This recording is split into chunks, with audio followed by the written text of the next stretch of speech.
Hello, everyone, and welcome to the webcast. My name is Christine Dursey Davis. I'm the Executive Director of the Ohio chapter of the American Planning Association, and I am your webcast moderator. Today is Friday, January 22nd, and we will hear the presentation, Harnessing the Power of Community Feedback with a Qualitative Methodology. To my next screen here, it's being silly. For your content questions related to the presentation, you can type those in the chat box found in your GoToWebinar tool panel, and we will answer those at the end of the presentation during the Q&A. And I'll ask if you could just help me out and tell me who it is that you want to answer the question. That helps me at the end when we're just trying to get through as many questions as possible. If you have any technical questions, you can also type those in the chat box, and I'll do my best to try to help get those answered for you. Today's sponsor is the Massachusetts chapter of APA. So thanks to them for joining us today and for being a member of our webcast series. We have a growing list of sponsors for 2021. We'll have those up soon. The majority of APA chapters and divisions. We even have some individual organizations and folks that have joined us. So thanks to all the participating sponsors for making these webcasts possible and free to members. On your screen is a list of our upcoming sessions. We're actually booking into May and June. We're just finalizing information. So head over to our webcast webpage, ohioplanning.org/planningwebcast, and you can register for all of our upcoming sessions. And I'm so excited to announce that we're getting a new website. It's almost done. It'll probably go live sometime next week, and it'll be super user-friendly. And all the information that you need is going to be just very convenient, and I'm really looking forward to it. So stay tuned. Again, ohioplanning.org/planningwebcast to register for all those upcoming sessions. This session has been approved for 1.5 CM credits for live viewing. To log your AICP CM credits, for those that need to, head over to planning.org, log into your My APA account, and from there you can either search by today's title or event number, both of which can be found on our webcast webpage. Make sure that you like us on Facebook, just search Planning Webcast and we'll pop up. That's where I post any immediate information like a date or a time change, or when new sessions are available for you to register. That's where I post that information.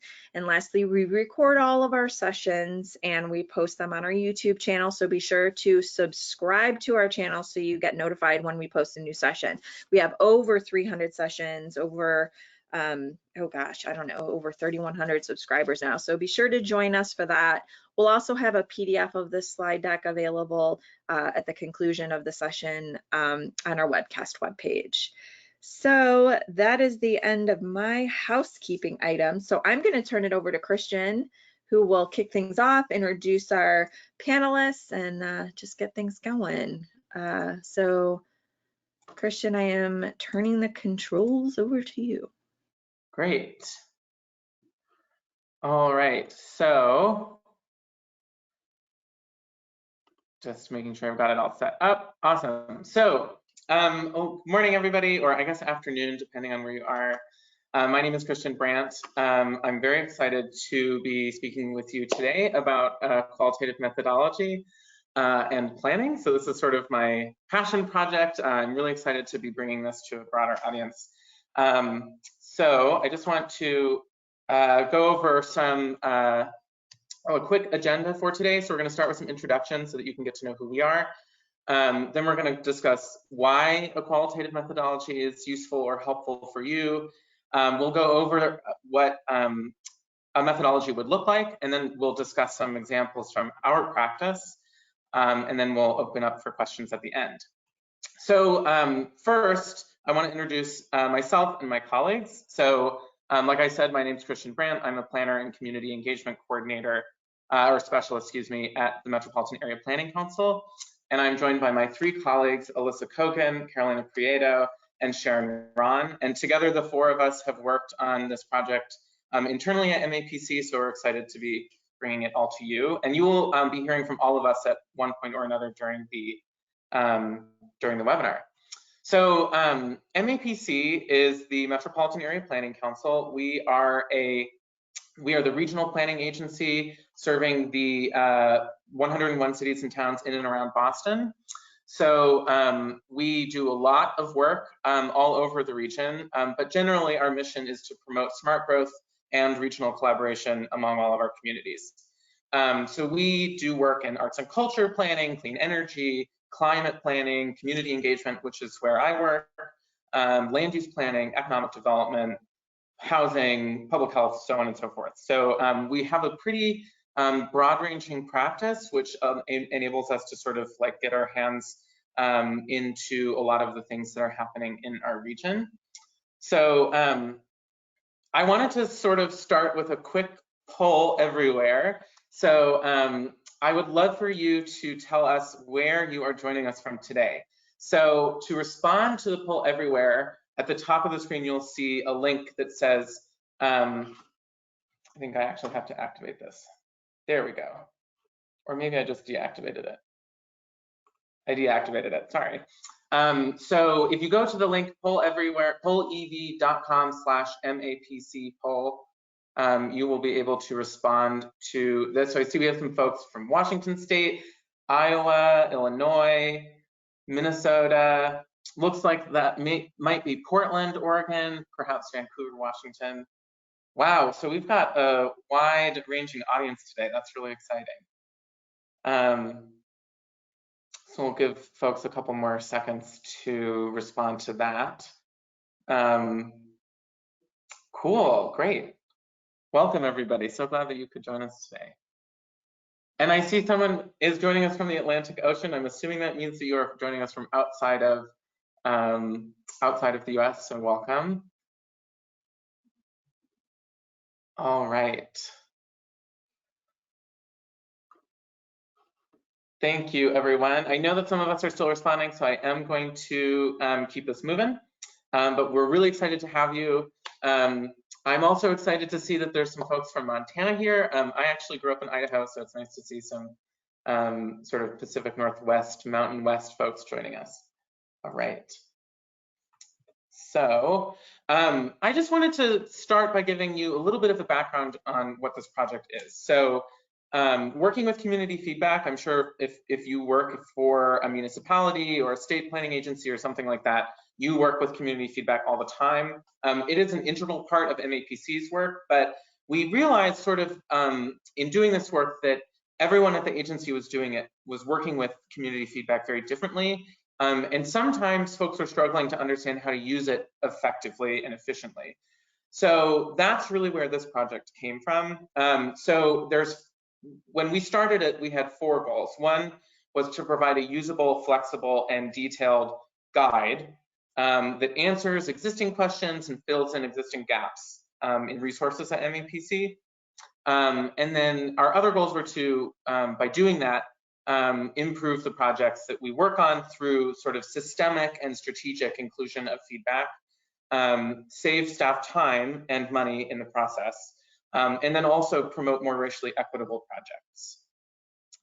So I'm going to get us started on the overview of the methodology. These are the sort of different components that we'll talk about today, and the guide that we produced that goes along with this, which you will be able to access by emailing me, and we'll get to that later. These also reflect the sort of different chapters of the guide. And so each of those chapters will have resources that you can use and guidance and suggestions and so forth.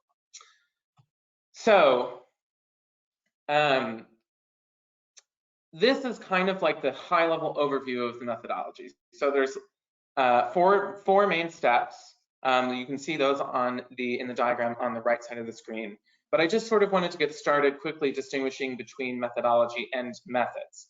So a methodology is really the overall strategy that you'll use that you'll follow, and the justification that you'll use for engaging in your project in the first place.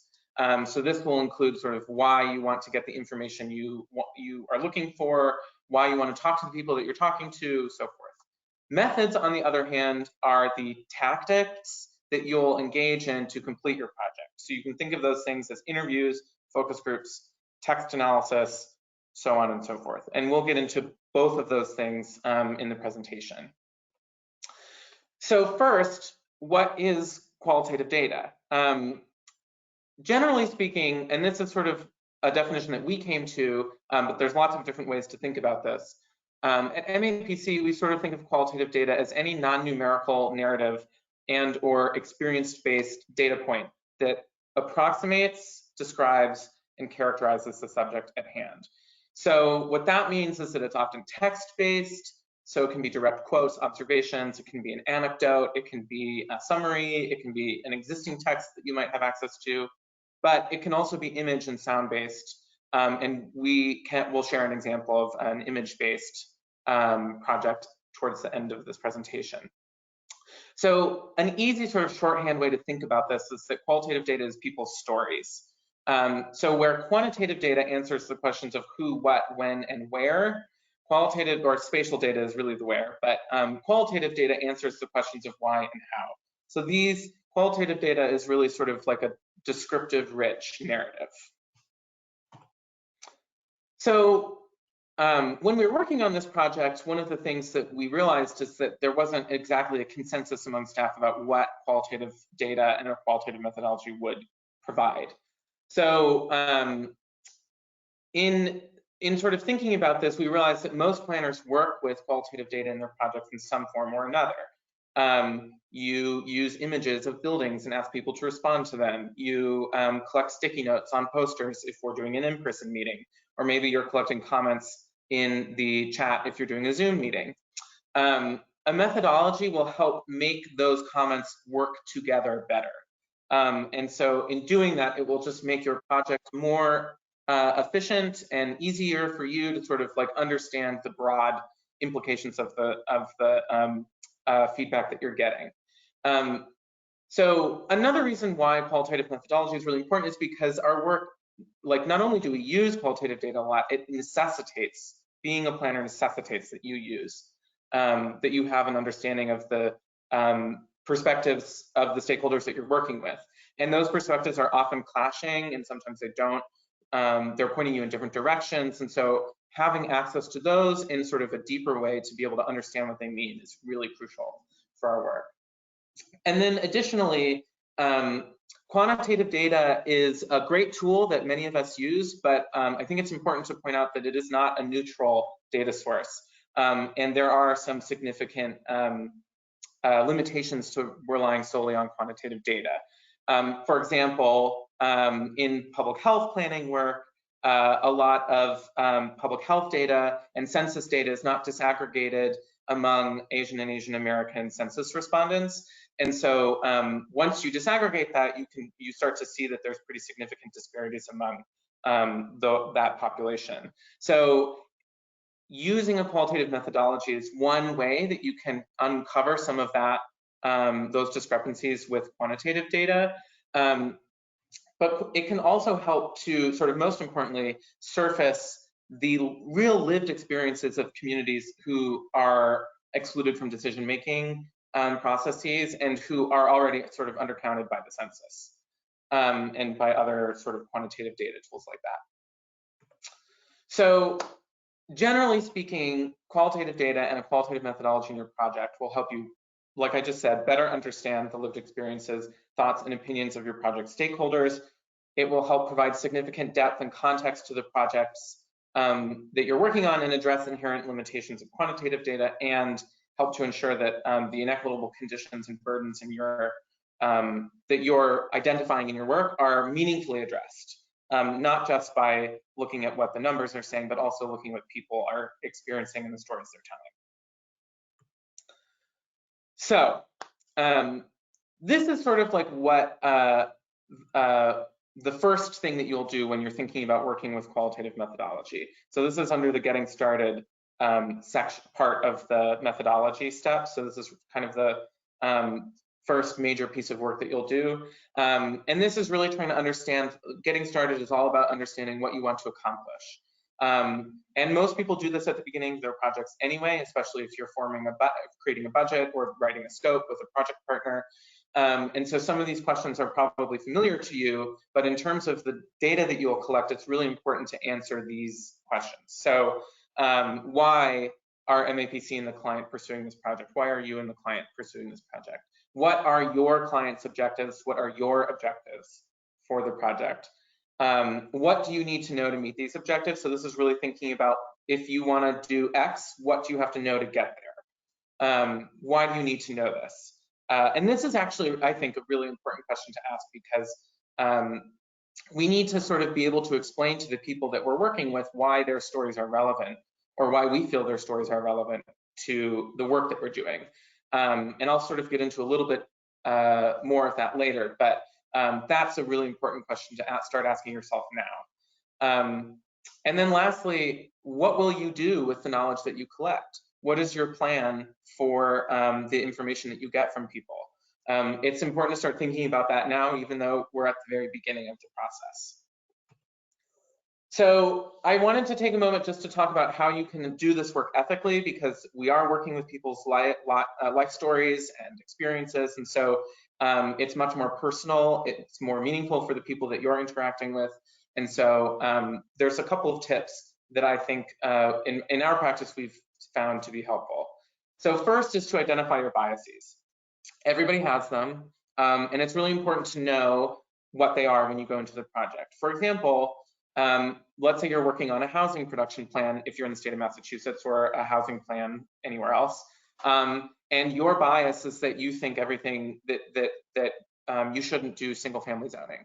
But the people you're talking to are really only interested in single family zoning. It's important to know that that is your bias, even if you disagree with the things that the people you're talking to are saying, because you want to make sure that you're not misconstruing what they're telling you, because you want to make sure you're accurately representing what people are telling you. Another important thing is to really take steps to protect your participants' confidentiality, and specifically to make sure that they know what they're getting into when they agree to talk to you.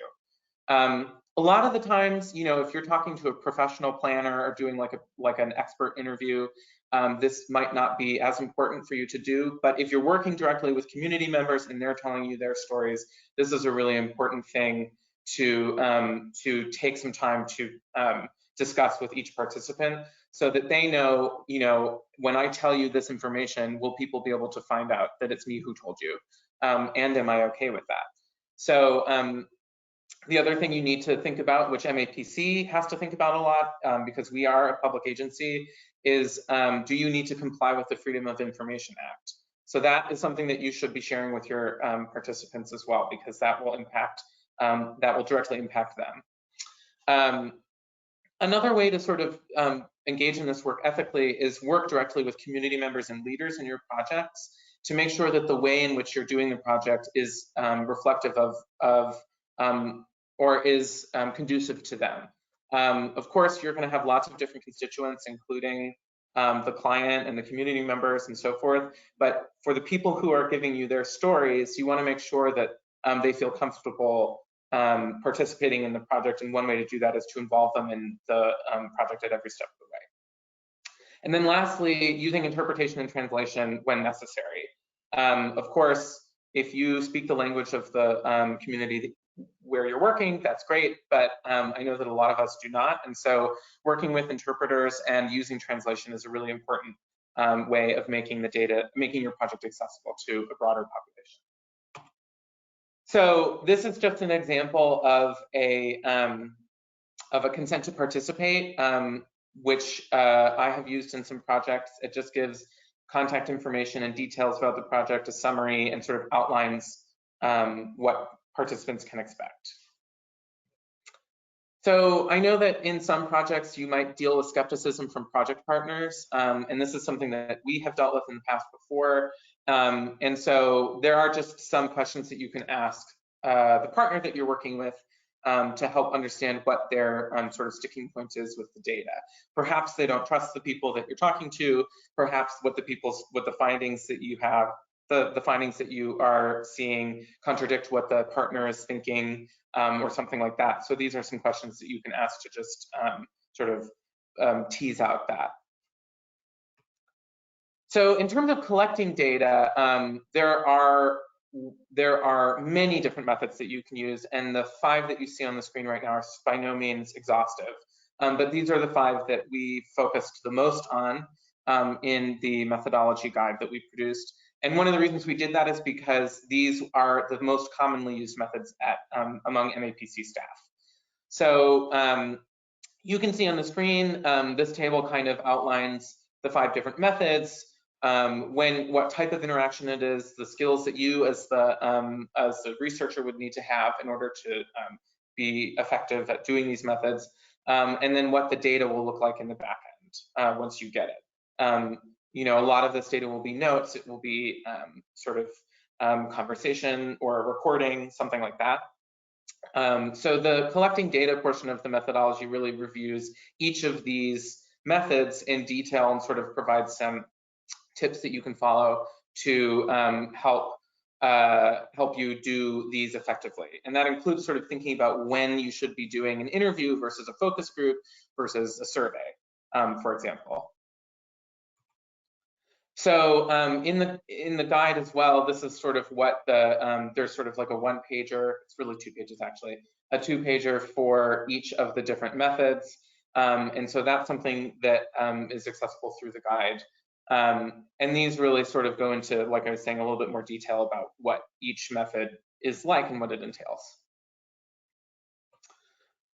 So in terms of understanding what you get, I think this is the part where MAPC staff started to talk about things very differently than each other. So this is where a lot of divergence among practice we started to see. So when you're thinking about analysis, there generally are just like a series of steps that you can follow in order to sort of work your way through the data that you have. So the first is really to familiarize yourself with your data. And to do that, we just recommend that you literally skim the data that you've collected. You don't necessarily have to reread everything, but skimming all the way through, especially if you're doing that periodically while you're collecting data, is just a really useful way of keeping the sort of general themes top of mind while you're working.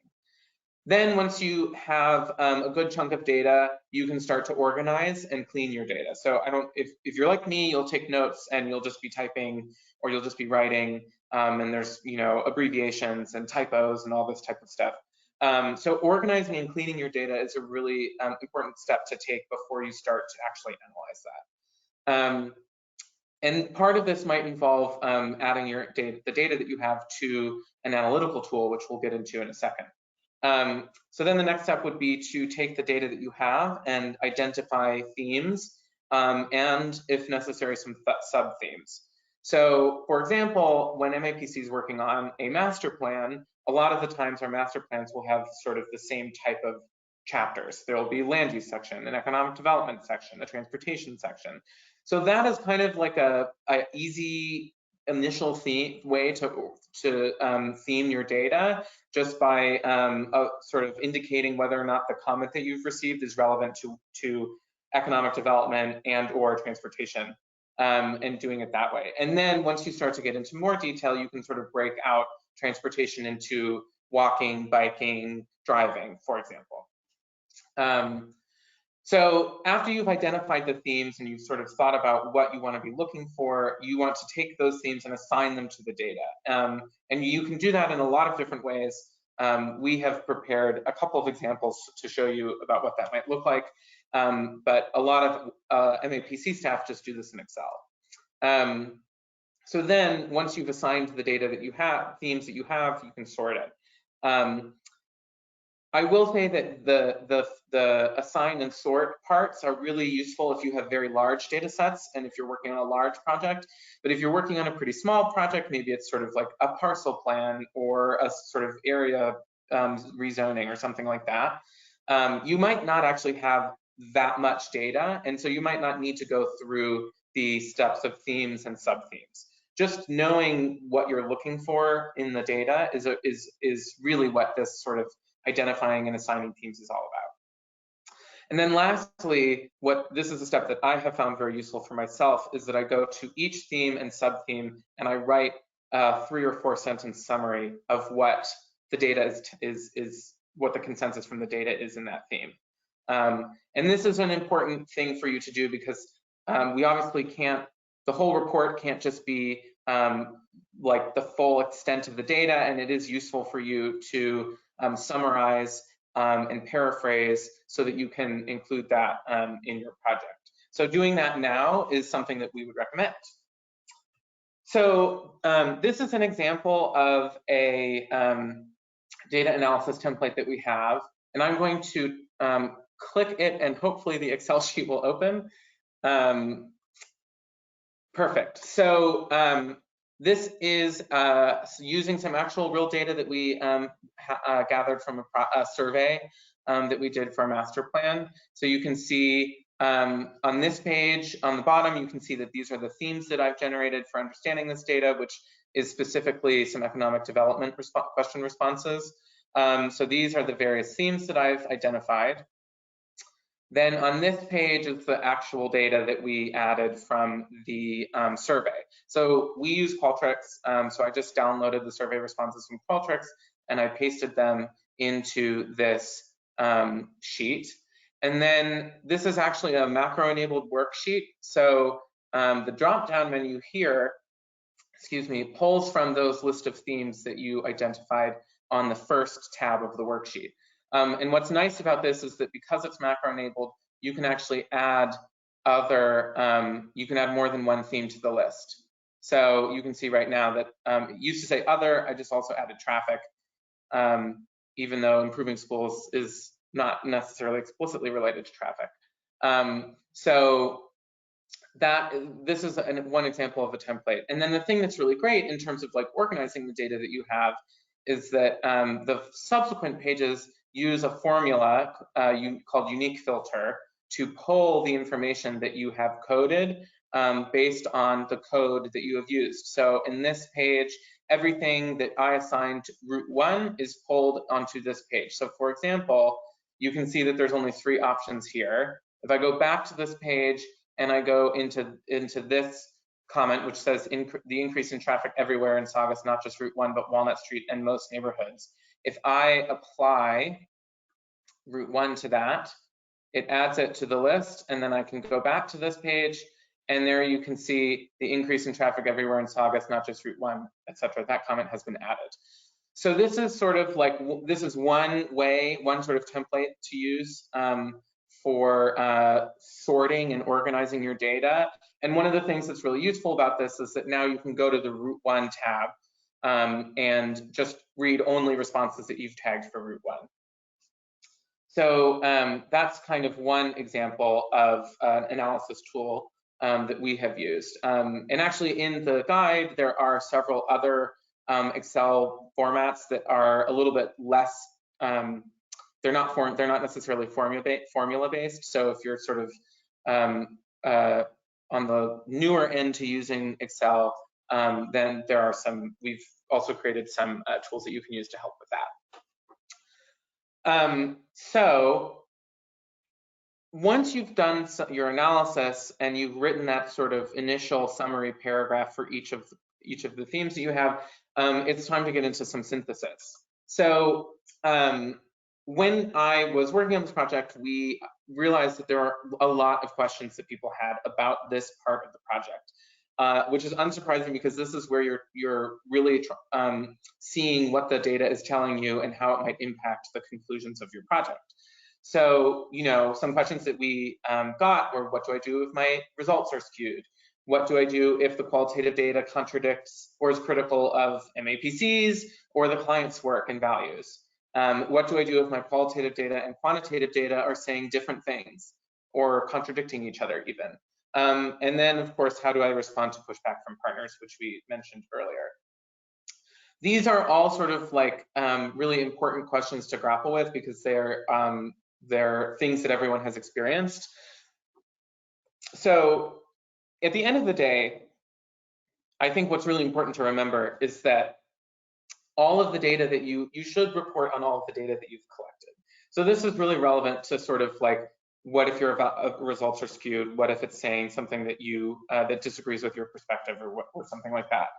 It's really important to sort of share the information that you've gathered, regardless of whether it's skewed or it contradicts MAPC or your agency or whoever, or it contradicts quantitative data. And I think at the end of the day, that, like, if you have data that you think is skewed, or if you have data that is contradicts your agency's values or town's values, that's a really rich area for discussion.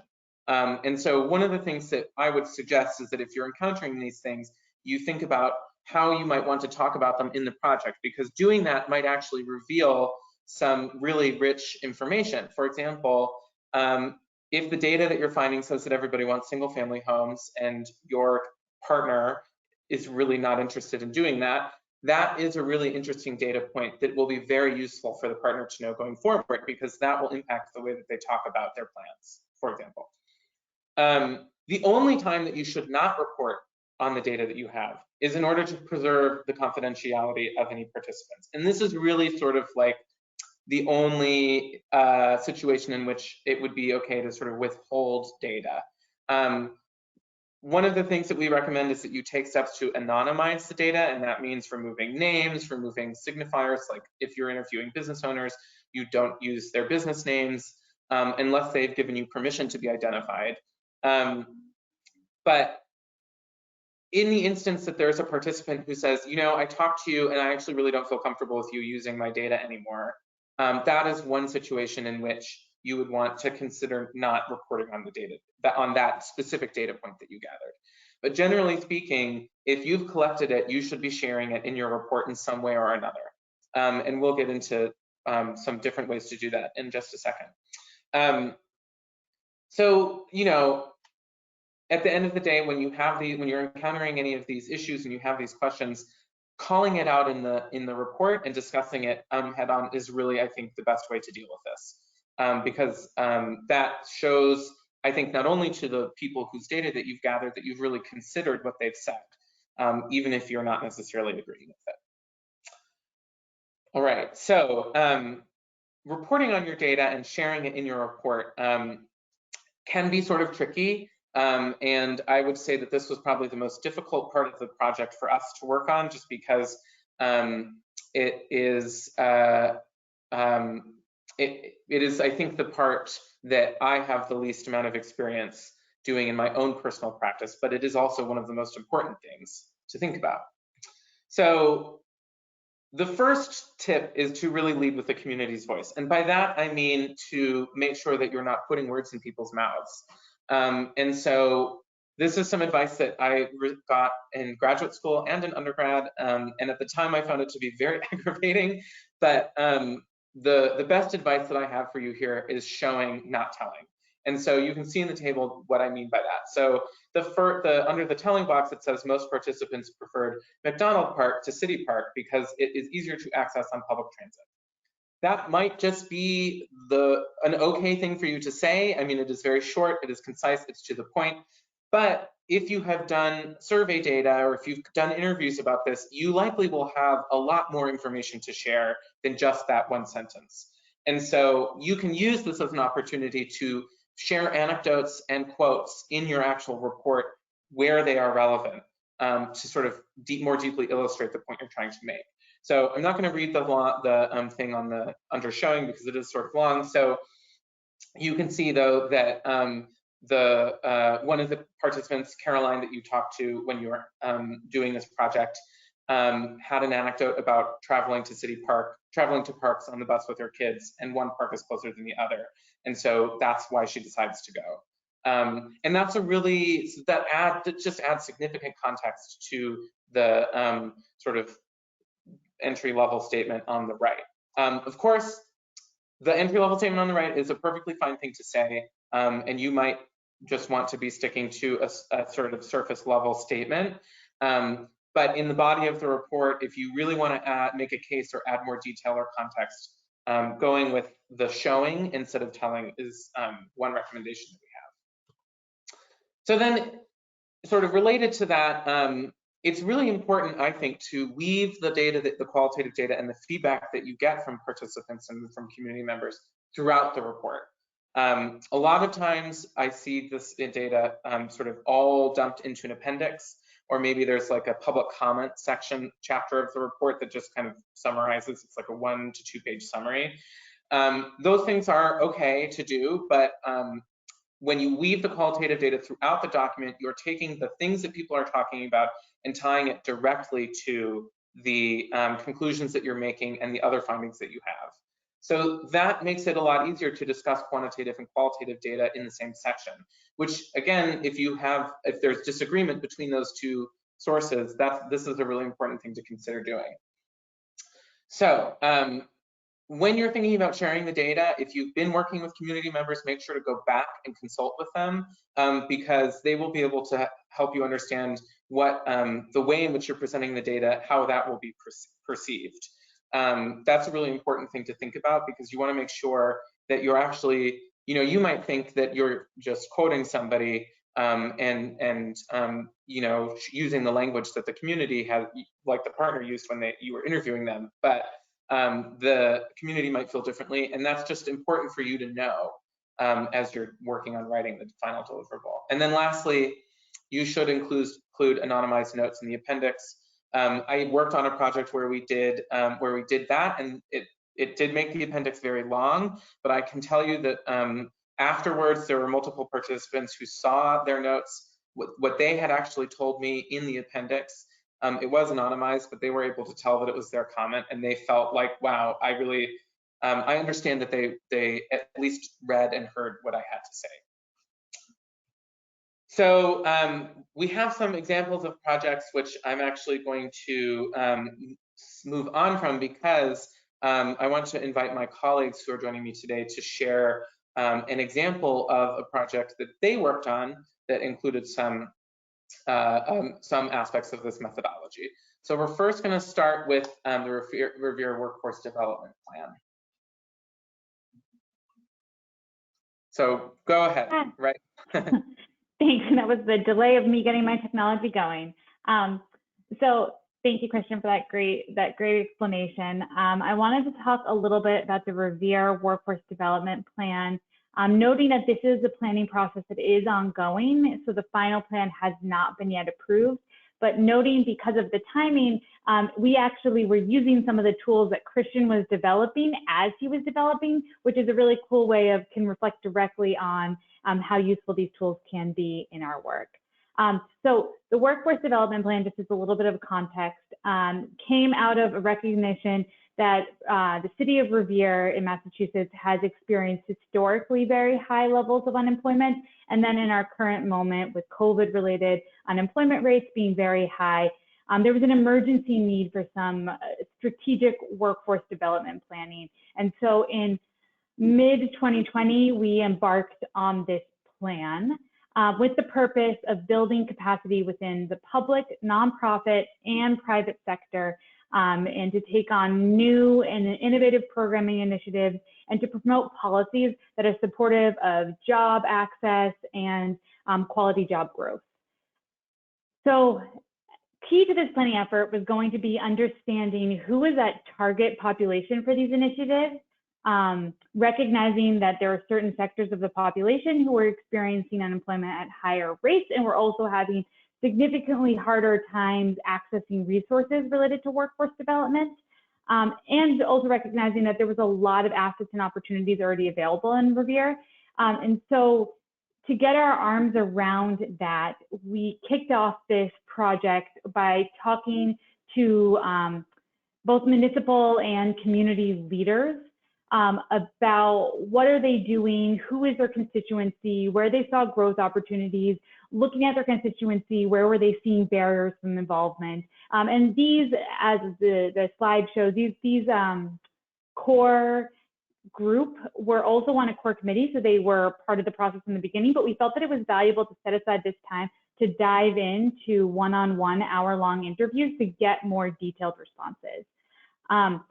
With all of those great notes, we used Christian's qualitative data tracker, and you'll see a little excerpt of it on the slides. And when we share the slides after it, the link down there will take you to it so you can see how we went through it. It was really easy. We just took our notes we had a note taker and an interviewer for every interview. And then the note taker would just input quotes and tag them with those themes as we went through the process. And the purpose of this had been, this was sort of foundational to our project, because we needed to identify that target population. And Christian, if you'll click once, I'll pop up. This is what that looks like. So we started thinking about who they are in terms of demographics from what we were hearing. And then if you click again, we started thinking about what are the barriers and opportunities for programs that address this. And so this is just to show you that analysis of these themes doesn't have to just be written. We certainly used the written quotes as Christian spoke to directly within the report. And we talked about the themes in sort of a meta way in the report as well. But we also experimented using this data in different ways as sort of like a process driver. And I also, if we go back to the previous slide, another part of this process was once we had that target population identified, we wanted to have a better understanding of like, what does this mean? What does this experience feel like on the ground? So using some of those demographics as a way to approach and have targeted community engagement, our community engagement team kicked off this photo voice project, and you're seeing excerpts of that down below. We basically asked a group of Revere residents to take photos with their smartphones. They didn't have to be photographers, just sort of snippets from their daily days about what it was like to be learning or searching for a job or working in Revere during COVID-19. And then we paired that with having them either write us emails that explained their media or just setting up a time to talk to us to explain their photos. And we had then what you see on the right, which is very small, but sort of quotes again that we were pulling out that we categorized with themes. And I think I was glad that Christian highlighted that it's important to think through what we were doing this, because it was very clear to us that we wanted to make sure that any strategies that came out of this engagement, both with the stakeholders and with the community, were directly tied to our action plan. So in the report, we pulled quotes directly from these photo voice projects and those interviews so that folks could see their own voice reflected back in the plan. And we also made sure that our strategies were directly pulling from the language of the recommendations and the areas of opportunities and goals that those stakeholders highlighted for us.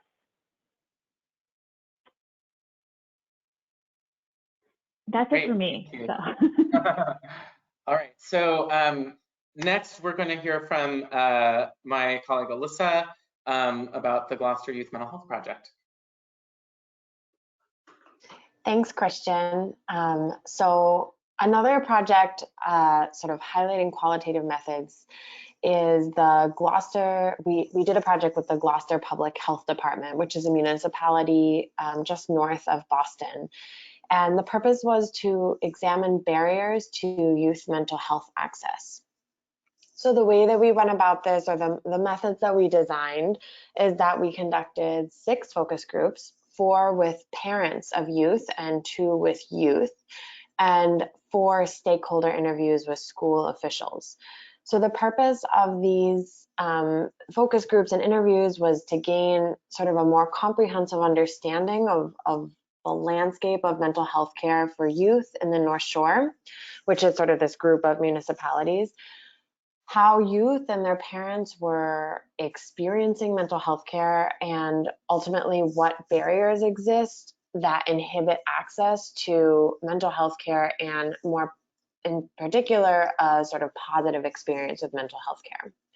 So following each focus group, we held a debrief internally to sort of discuss what major themes emerged while the information was still fresh. But in terms of a more formal analysis approach, we then coded our focus group and interview transcripts, which we had sent out for transcription.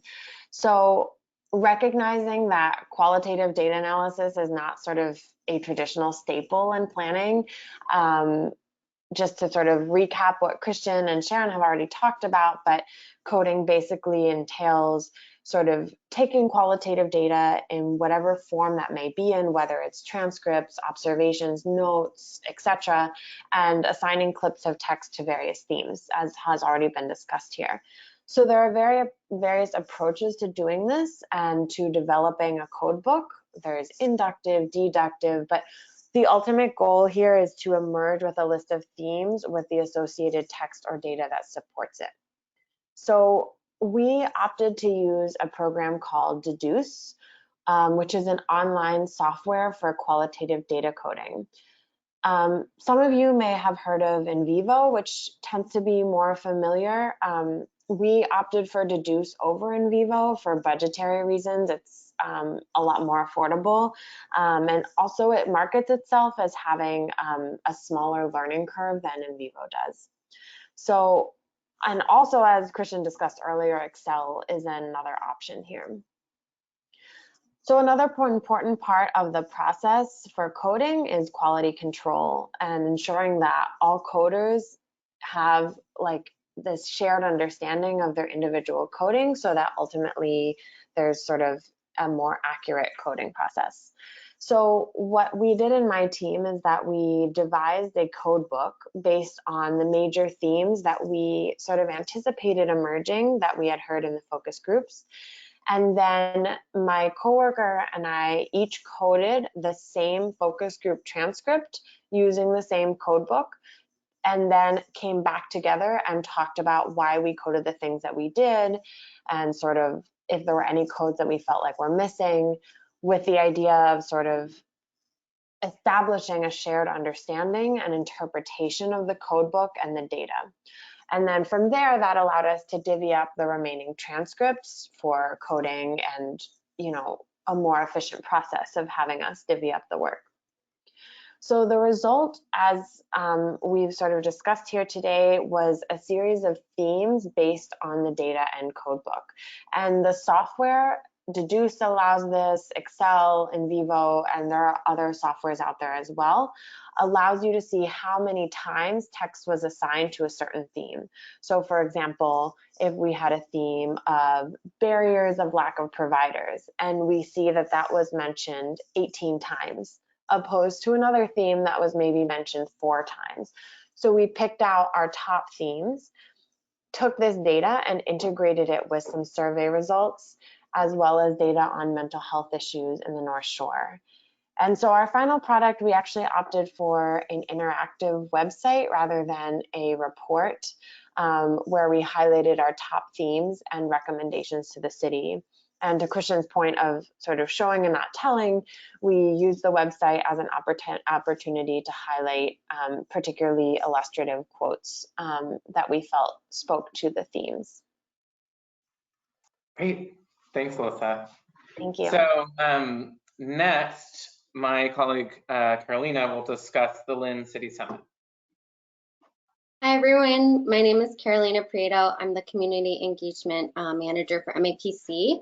So the Lynn City Summit happened back in November of 2019. It was a citywide summit that brought together over 240 people across the city. Lynn is a city that's about 3.7 miles north of Boston and has about 93,000 people in it.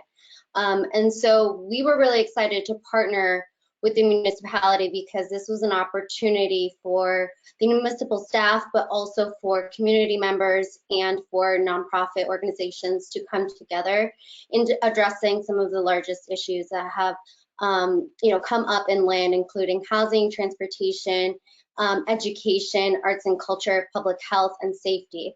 And so really this was bringing together department heads from the city to talk directly to residents about their needs and challenges in the city. And so, this full day summit really was able to encapsulate a lot of different things. We had various presenters, but also volunteers, and we had a way to capture all of the qualitative feedback that we gathered in the summit through individual workshops. So they had 2-hour workshops in the morning, came in for a debrief of the workshops during a lunch break where we were able to provide lunch to everybody, and then in the afternoon there was a resource fair. And so in these 2-hour workshops, we did a training with volunteers and the department staff to make sure that the note-taking that they did was comprehensive, was aligned in the same way, structured in the same way, and we were able to quickly kind of gather all that information and share that back with community members. Of course, folks who were decision makers were in the room to hear the feedback directly. And I think that was one of the biggest strengths of the summit, because it really was able to be a discussion back and forth, and not only collect the information for a final report, but really think about what strategies and solutions could be discussed in real time. So that was a big benefit. And then thinking about the information at the end of the summit, we really liked having this debrief session during the lunch hour. So we asked individuals from the community to present back in partnership with our facilitators, to share back really their experiences, what they heard back in the breakout rooms and in the workshops, and then provide a visual board for people to see all of the feedback all at once. And so people were able to rotate around the room, read all of the commentary from all the participants that day, and be able to talk to individuals who were leading some of the efforts at the citywide level to give that feedback. So that was a really big plus for that piece of the day. In terms of the reporting, I think one of the challenges that we encountered was the final documentation and some of the verbatim notes that we wanted to make sure were included in the final report. So to Christian's point earlier, there was quite a bit of back and forth in trying to make sure that the city, was able to accurately represent itself and acknowledge things that they had been doing. A lot of the challenges had been that people didn't even know some of the great things that the city was doing, and so needed to elevate that piece, but then also share back some of the things that needed to change and how the city needed to improve. And so I think, really thinking about how to have those conversations with the municipality is really key, because we wanted to make sure that there was a sense of transparency in the report, in the process, and that people really understood where their comments were going. And then one of the things I want to highlight is, especially with this project, we wanted to make sure that we were able to share why things weren't going to necessarily be moving forward. So keeping up to date with the actual work that was happening on the ground and some of the previous decisions that had been made and reasoning why those decisions were made is key. And the thing I'll say about that partnership is that because the feedback was directly connected to those department heads, that report was directly sent to them, and they were able to take that into their strategic planning process, existing processes, etc. And then I would say lastly, I want to talk a little bit about in Spanish. So we did have an in Spanish focus group throughout the time, and I think it's really important to train your facilitators not only on how to facilitate in a different language, but really have them be on board with the content itself and the purpose of the day, and also what the outcomes are supposed to be. And so we had that person be able to train with us and orient themselves to the content really well. And so in the in-person focus group, they were really able to steer the conversation in different ways that really created a triangulated view of what the concerns were for folks there. And I will say, I wish we could do this type of summit all year, every year. It was definitely something that needed to be very specifically driven by the city, and so advocating for this type of work really was able to uplift. I mean, it was really a city that hadn't had a citywide summit in almost 20 years, and so kind of being able to be on the ground and in person, and now hopefully virtual, those opportunities open up a lot more for some of this qualitative information gathering. And I'll stop there for how much time we have for Q&A. Thanks, Carolina. So the one last thing that I want to do before we get into the Q&A is that I want to lead us all through a qualitative data pledge. And so if we were all be able to see each other, we could unmute and we could all say the pledge together, but I'm going to lead us through the pledge. So if you wouldn't mind, sort of at home or at your office or wherever you are, raising your hand. The first part of the pledge is I pledge to answer the guiding questions. So that really means I pledge to sort of like put in the work up front to really be strategic about this. I pledge to lead with the community's voice. I pledge to work with community members and leaders during the project. And I pledge to be flexible without losing sight of my project goals. And I pledge to take good notes. I pledge to report on all the data that I have and make sure that I've respected participants' confidentiality. And then this last one isn't something that you can pledge to, but it is something that I hope everyone agrees with, and that is that all data is useful and all data is valuable. So that is the qualitative data pledge. I just want to share where you can find the qualitative guide that we have produced. So currently you can access the guide and the resources included in that by contacting me. And my email is on the screen at cbrandt@mapc.org. And I'll be able to share the guide with you. We're hoping to make that in the future available on the community engagement team's website, on MAPC's website. But there's some few bells and whistles that we need to finish. And some of these resources we need to make transition into a publicly accessible format. So the easiest way to get access to the guide right now, and as well as the resources inside the guide, is by emailing me. So with that, I think we can move on to the question and answer period.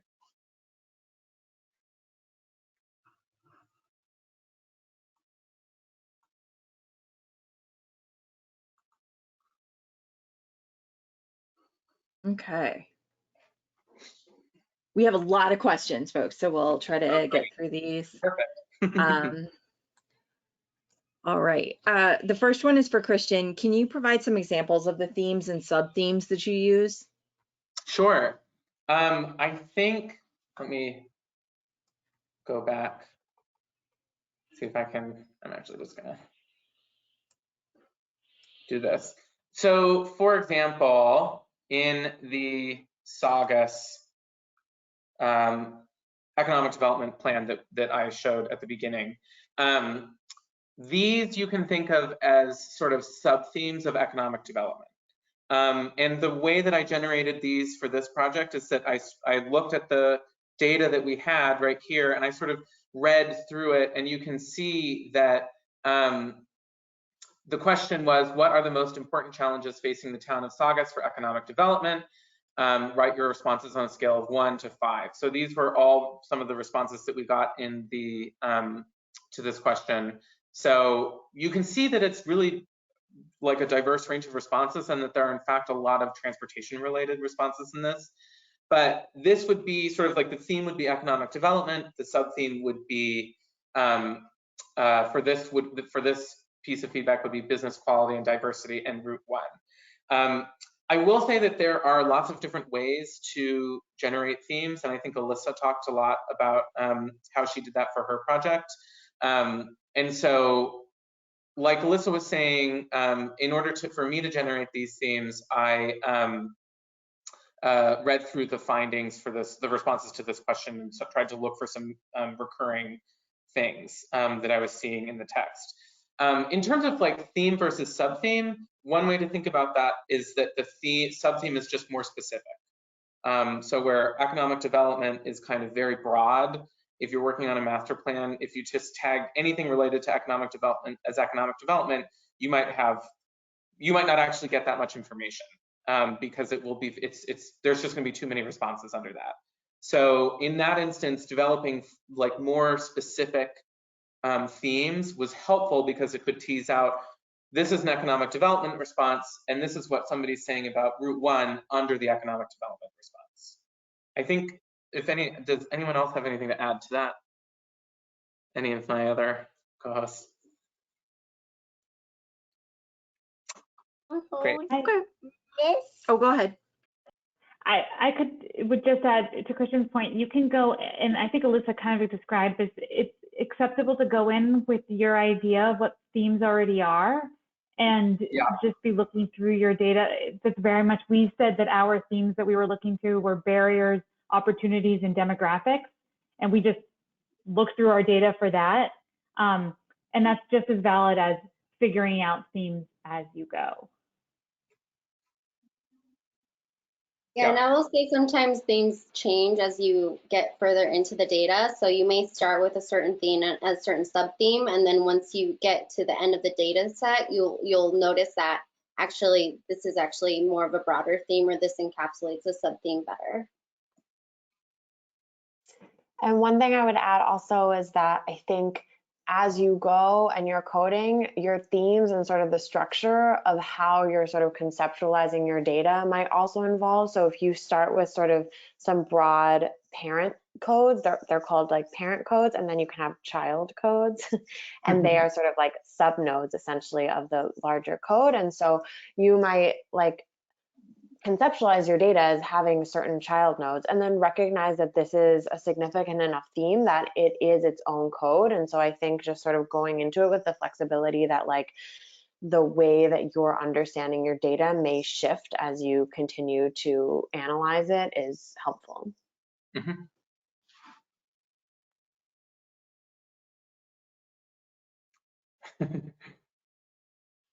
My mute button, it didn't want me to unmute. When you identify a theme and objectively classify data into broader groups, why wouldn't I just ask my survey respondent to self-classify after doing a series of small focus groups to set your domains? That's a good question. We actually, in our surveys, we do collect demographic data at the end. We usually make it voluntary, because if we make it mandatory, people will just close out of the survey instead of answering it. So we do, and also in interviews, I have like asked people to, if they are willing to self-identify as well. Part of that is kind of like, you don't want to necessarily identify people for them. But one, it's, you know, like with something like a survey, you can do that by asking some demographic questions at the end. Or at the beginning, depends. To that, skewing of data can often come from an overrepresentation or underrepresentation of any subpopulation. Ooh, I'm getting like these a row of bobbleheads. Okay. So from an equity perspective, what level of response is appropriate? So for example, if a community is 5% African Americans, should I work to attain a 5% survey response rate or a higher rate? And then if higher, how much higher? So let's deep dive into that for a minute. I'm sure that my colleagues will have lots to say about this, because we talk about this a lot at MAPC. But you know, for example, I don't think this is a particularly controversial thing to say, but the type of person who we often find coming to our engagement events are sort of like wealthier homeowners, most of whom happen to be white. And so a lot of our projects, though that demographic is really overrepresented. So if you're looking at just from like a practical standpoint, if you're collecting your data and then you sort of look back at it when you're doing some analysis and you see, wow, I really am missing a significant sort of demographic of the community that I'm working in, that might be a signal for you to either sort of add some additional interviews or do some more targeted outreach within the community you're working, so that you can make sure that you're reaching that population. So that might be adding 5 more interviews to your interview project, geared specifically towards interviewing people from the demographic that you're missing. Another way to talk about that, you can sort of think about this, is that it is really important to just like call that out in the final report and say, the data that we have is overrepresentative of like homeowners in this community. So in the project, we weren't able to get as much information from renters. Future projects will need to focus on getting more data from renters, for example. There are lots of other ways to think about this, so I'll let my colleagues chime in too. I can jump in here. I think one thing we have to be really careful of is the language that we're using in terms of, you know, what we're saying, we're showing back to the community. So we try to stay away from saying anything is representative, that anything is, you know, encompassing of the community. We don't say the community, we say community members, because, you know, the community is ever changing. And so we need to be really like direct and consistent with the way we think about community members and input. So I think just framing and language use is one thing to think about. And then the other thing is having this layered approach about data collection, right? Not just saying, oh, well, we interviewed people, or, oh, we had, you know, one, you know, focus group or 10 focus groups, really thinking about divvying that up and using different types of strategies for engagement. So you're getting a really diverse type of qualitative feedback is really something that we try to emphasize. And it is really difficult because it's hard sometimes, you know, if you think about the 5%, et cetera, it may not be actually representative of the community in and of itself to start with, right? And so I think just thinking about, you know, thinking about who's in your community, what community leaders you have available to talk to and engage with, and then thinking at the end of the day, this is about people, right? And so we really want to engage the people in the community to say and to shepherd forward the needs, and not just sort of think about the high level quantitative or, you know, the 5%. It's a starting point, but definitely not where we want to end. It's just the beginning of our sort of qualitative methodology. Absolutely. Another thing, go ahead, No, Sharon. go ahead, Alyssa. I think another thing to think about in terms of representation is, I think, sort of a go-to for us is sort of thinking about it in terms of demographics. But I think that there are other groups that can be underrepresented in your data. And I think to Carolina's point about sort of telling a story, that's what we want to get to, is telling a story. And if you're missing certain groups, you may not be telling a complete story of what's happening. So in the case study that I talked about of the youth mental health access, we originally scoped the project to speak to youth and their parents. After we conducted the focus groups, we realized that a major theme that was emerging was how youth were engaging with schools in terms of needing their mental health access there. And so we ended up discussing schools a lot and decided that we needed to have the voices of school officials to balance it out, or else it would be an incomplete picture of what was going on. So I guess sort of the importance of sort of being flexible and adjusting your methods to making sure that you're telling a complete story. I think the only thing I would add to that, because it's pretty much along the lines of what I was hoping to add, was that it also gets back to your research question. And if your research question was about low-income renters, then if you have a survey that only homeowners answered, then that's an issue. And that's when I start thinking about like super sampling, and it doesn't necessarily have to represent the proportion of your population that is low-income residents, because they're the population who you most want to hear from. So it sort of gets back to what is that story that you wanted to tell in the first place, and that informs everything that goes down the line. Thanks. Next question. Do you have best practices for dealing with collected qualitative data that is inappropriate or demeaning? So example, the open-ended written comments received that might include anything from racist, classist, just ridiculous comments where people obviously have a beef with somebody. Do these comments belong in a public-facing report? What do you think? That is a great question. My initial response is that we're not obligated to entertain those people. And we don't need to report on racist, sexist, homophobic findings that we get. That is one instance in which I think it's acceptable to not share information with the members of the public. And this is especially the case if the feedback is targeting someone in the community, which is something else that we've also experienced in our projects, which I'm sure has happened to many planners. I think that if you're experiencing this a lot, that is one time where you might want to reconsider, like, what might be driving that in your project, and that would be where I would have conversation with the partner that you're working with. But I don't think that you are obligated to share feedback, like from a survey, for example, that includes any sort of derogatory language. I don't think you're necessarily obligated to include that in the final report.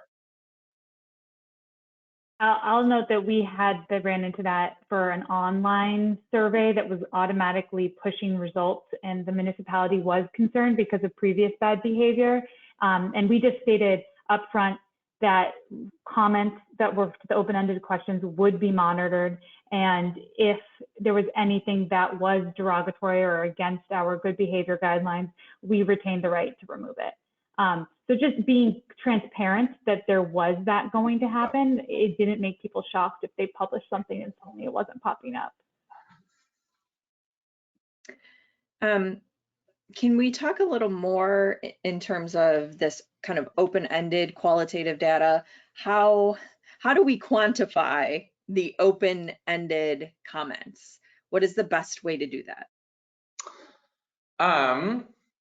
Well, one way that you could do that is by just simply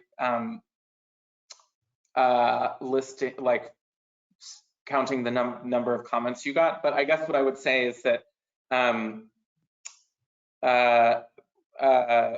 in this instance, I would prioritize quality over quantity. So I don't necessarily know if when you quantify all of these open comments, you lose all of the nuance that's involved in those comments.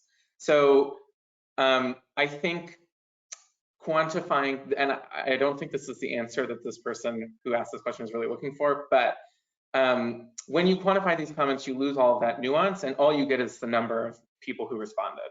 And of course, like in a big survey, it's nice to know how many people responded, and like in multiple choice questions, you have the sort of total response number in the top of the survey, and that will help you understand sort of like from a survey perspective, oh, this reached this amount of people in the community, there were 1,300 responses or however many. That is a useful data point, but not if it's obscuring the actual comments that people have provided. So I guess I would say that you can do both, but it should not just be quantifying the open-ended comments. I can jump in here. I think this is something that we, sort of idea that we threw around a lot in this project that I worked on about mental health access. Because one of the ways that, I mean, I think everything Christian said is true, but if you still want to go ahead and quantify your answers, I think one of the ways that I've done it in the past in other projects is if in the transcripts, each respondent is given sort of a anonymized code of who they are. There are softwares, for example, and NVivo lets you do this, where it will tell you sort of how many people responded to one particular theme. So because in the Youth Mental Health Project, we didn't have unique identifiers, so we were only able to say how many people or how many times a certain theme was mentioned. And obviously there are limitations to that, because it is possible that if a theme was mentioned 14 times, it came from one person who feels very passionately about that theme. But I think in an ideal world, you could associate each response with certain themes so that you can take away and say X number of people spoke to a certain theme. And I think to Christian's point, given that the sample size is probably relatively small, it's not sort of an end-all be-all. 50% of respondents spoke to this theme, but I think it still can sort of speak to the prominence of a certain theme and how maybe salient it is to the particular people that you spoke with. And I guess just to sort of, because I think Alyssa brings up a really good point that I did not include when I originally responded. It can be very powerful to say 90% of the people who took this survey wrote in the comments that they cared about public transit in this community. That can be a very powerful thing to say, especially because it can demonstrate the consensus of survey takers. But again, it is also important to include that rich data as well associated with that number. So I think you can do both, but I would not just do one or the other. Okay, thank you. Can you show some examples of how you synthesize the data in reports? that seems to be so challenging as it's impossible to report out everything, and we must prioritize how much to report out. You know, we don't want people to get lost in too much data. We want to make sure that we hit the major themes. So if you could kind of share some visualizations you use to showcase the results, or what process you go through to make sure that, you know, you don't end up losing the important stuff, doesn't get lost in extra noise that you still wanted to kind of include, you know. I think one of my colleagues probably has a really useful example to share, and I'll see if I can find it and bring it onto the screen. I would say while Christian's doing that, I think we try to make sure that the reports that we do send out are really legible, can reach a variety of people, not just planners, community members, residents. And so it's really up to us to think about how to visualize that. I mean, I think we use a lot of charts, a lot of images, a lot of different infographics to represent some of the information and put it in a way that makes it memorable for people. And, you know, we really do use those appendices because, you know, from a transparency perspective, the people who are going to want to see that level of detail are going to spend the hours, spend the time, look for the data, right? And they're already wanting and wanting to do that. But for the rest of the folks who really just want the high level kind of overview of what happened and what came out of it, you know, we use things like the executive report or a shortened reporting process. So, you know, 10 to 12 pages that might be, you know, comprehensive but doesn't overwhelm people. And then using things like quotes and different ways of visualizing some of those qualitative ideas also are used. And then the last thing I'll say is that I think it's really important if you can, and I know this is also a resource and sometimes limiting factor, to have multiple staff look at some of that qualitative information and sort of check sort of the themes that are emerging. Because to Christian's point about our internal biases, I'm gonna, you know, I love arts and culture, so will I like elevate arts and culture up above other things? And so making sure you have different people who are working in your agency or even across within the municipality, or, you know, even to the community level, that can sort of think about what are the emerging themes from different angles. And so, and then that's still promoting the overall goal of the project and what you want to get accomplished with the objectives. So I wanted to actually just show a project that we've worked on. So I just brought, this is one that Sharon worked on that I thought was a really great example of this. So this is actually in, I think, Sharon, this is in your demographic analysis portion of the project. But you can see up at the top that there are quotes from actual, one is from the mission statement, another are focus group participant, another is a steering committee member. And then down here, it includes both quantitative and qualitative information in the same place. So this is a summarized sort of anecdote from the project where youth perceived the school to be under-resourced, noting that teachers often don't have enough school supplies, etc. But just down here, it's sort of like graduation, it's talking about graduation rates, and those two things being in the same context are really useful. So I don't know if you want to add anything to that, Sharon. No, I think it's a beautiful summary, and I think that I was going to speak to the power of pull quotes. I think that just like you would drop a graph, I really enjoy, here we put them in the front of our paragraph, but in other reports, we've just peppered them throughout the report. If you're talking about unemployment and you have a quote about someone talking about how hard it is to find a job, just put the quote there and put it in bold font and pull it out of the text. Perfect. Thank you. Are there methods you use when developing outreach materials? So like an actual letter, email, bulletin, to make people most comfortable participating. So for example, mentioning exactly what kind of decisions the responses will be used for, who they'll be reported to, will it be anonymous, will someone know? What methods do you use when developing materials? Like do you have a set, you know, kind of blanket statement? What do you? I think, Carolina, you should answer this one. Put you in the hot seat, I guess. So I would say in terms of, I'm thinking more recently about digital engagement. And I think for our focus groups or interview processes, it's really key. So, if you're in a focus group setting, we are subject to the Freedom of Information Act. So we do let people know right up front that that's,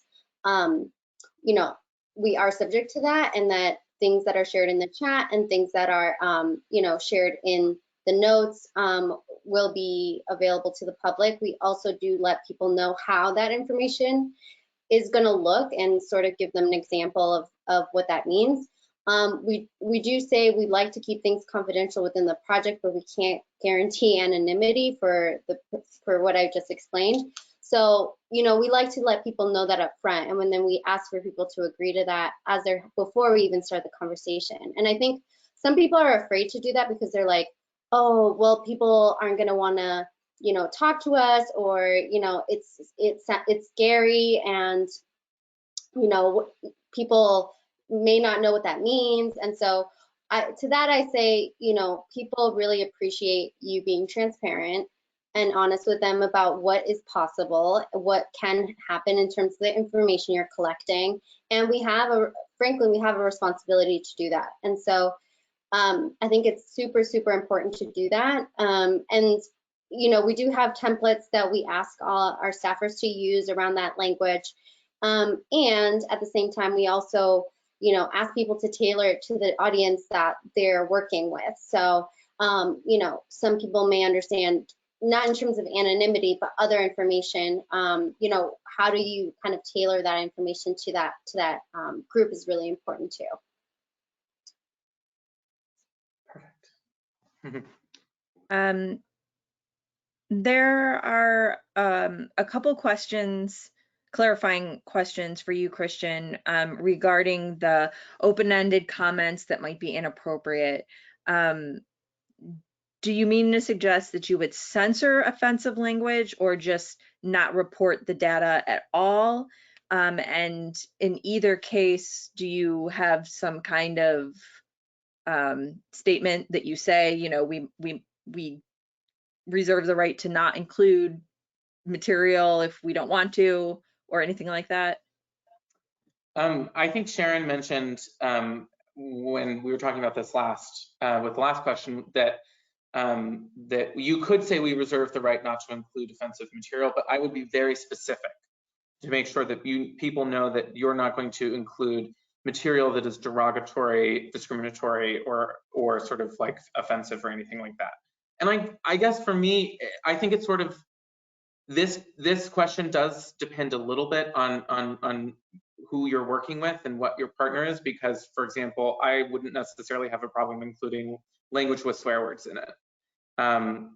That is a conversation that in a project that I would want to have with the partner that we're working with to see what their preference is. And in that instance, I maybe would just sort of change like add asterisks to the word so that it's not like written out. In that instance, you want to take, like in all of these instances, you want to be careful not to, you want to make sure that when you're actually taking out a comment that is derogatory, that it is, like, this isn't a license to sort of remove comments that are unfavorable to you, sort of, or a critique, for example. This is where you should remove comments that include, racist language, threats, sexist, homophobic language, sort of targeting of a group of people or something like that. Something that would count as hate speech, I guess, is really what I'm talking about here. I'm not necessarily talking about, I don't like the way the mayor does his job or her job, like I think they should do it that way. That is not a comment that I'm including here. But at the end of the day, this is about your discretion. And so there's lots of scenarios under which this could happen. But I guess to sort of temper what I was saying earlier, the approach that I would take is that if you can leave the comment in, I would leave the comment in. If it is a comment that really is crossing the line, I would not leave the comment in. And I think the disclaimer that Sharon was talking about should pinpoint that. Like for example, when Carolina and I are facilitating Zoom focus groups, we have a slide in our presentation that says we reserve the right to remove someone from this focus group if they're disruptive. And so that is something that we practice, and we make sure that people know that up front. And so, hopefully this isn't something that you encounter all the time, but if it is, just a simple statement at the beginning of your survey or at the beginning of a public meeting, for example, that just says, if you are writing anything that's derogatory, that counts as hate speech, or however you want to describe it, we reserve the right to remove that comment.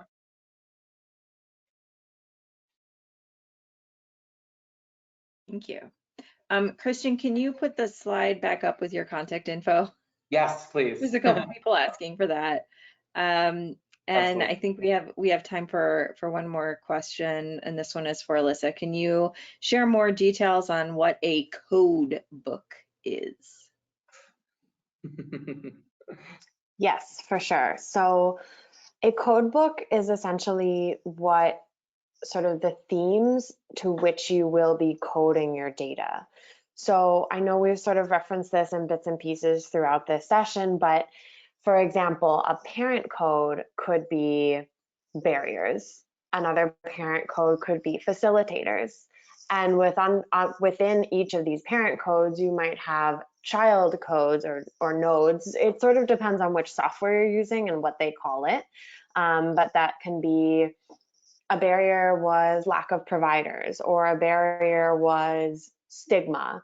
And so those are the codes. And so then you can input those into whichever software you're using, and that is then your code book. So then you sort of take all your data in whatever sort of form that is, and then code it to these codes that you've come up with, if that makes sense. I might also add, just when you were working with your coworker on this project, you met to sort of define each of those codes so that you understood what those mean together, so that then you were operating under the same understanding of each code, right? Yeah, that's right. And so then once we came back together, we talked about sort of which quotes we found under each code, and like, are we interpreting these to be the same thing? So that, I mean, part of the idea for that is to reduce our bias, which is another theme that has come up a lot today, and making sure that we weren't sort of imposing our own interpretations on each of the codes. It's 2:30. It's time to wrap up. This was great.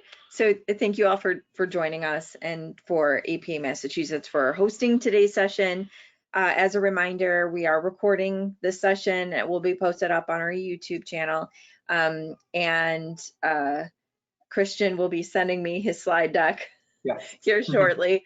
And we'll post that up on our webcast webpage. You can get all the information that you need, all of the links to register for new sessions, to get those CM credits at ohioplanning.org/planning webcast. So thanks to you all again. Thanks everyone for joining us, and we'll talk next time. Thank you, everybody. Thanks for having us. Thank you.